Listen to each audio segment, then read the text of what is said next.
Right. So Rishi Sunak and his deportation of asylum seekers as part of his repetitive stop the boats, stop the boats, stop the boats policy is going around in circles, it seems, as Rwanda remains beset with problems.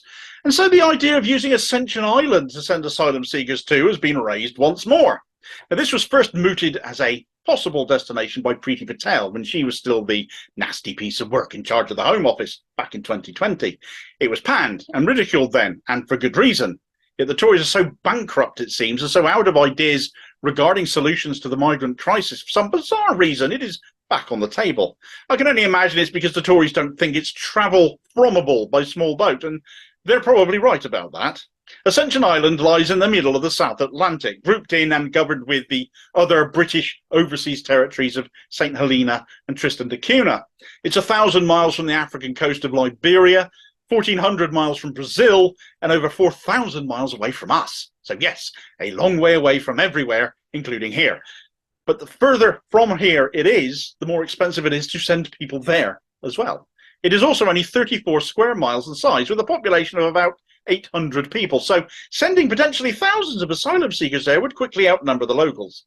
You've also got to build a detention centre there to begin with, and we know how well the Tories have done with those here.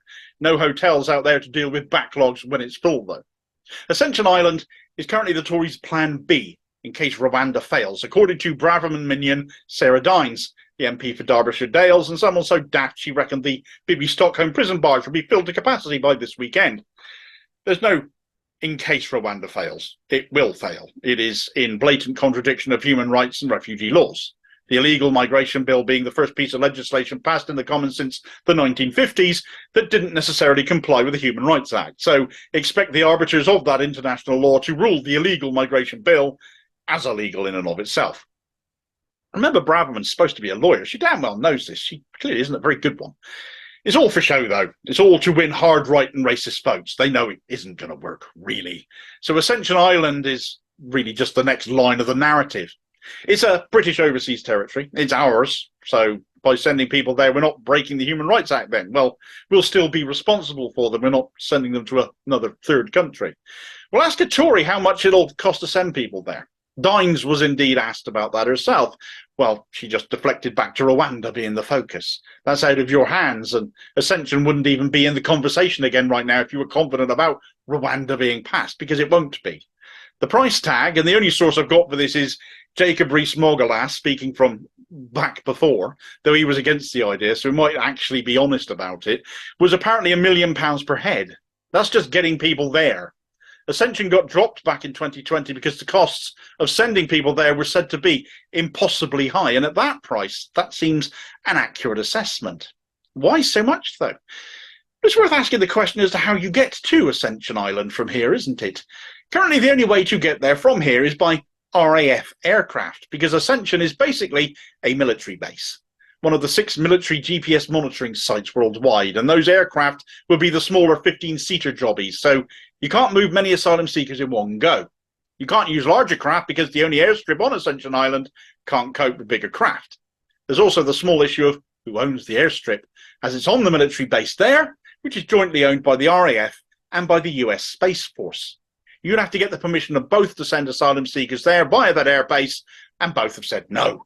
The US don't want asylum seekers from who knows which countries anywhere near their sensitive military assets that they might have there, nor do they want them wandering freely around the island. And the RAF, by the Ministry of Defence, don't want the responsibility of transporting asylum seekers on their shoulders, because the moment people are put on military transport, they are their responsibility.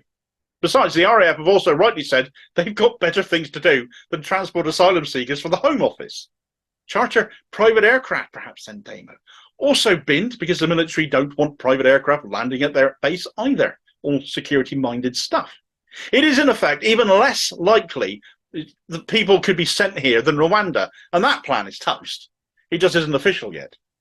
Meanwhile, you might be interested to know that after all of this talk of hotels and prison barges and military bases, deportations and islands in the middle of the Atlantic, that an actual detention centre here, those concentration camps that we've seen bursting at the seams, well, one of them near Gatwick, Tinsley House, is currently 2/3 empty. So why aren't we using it?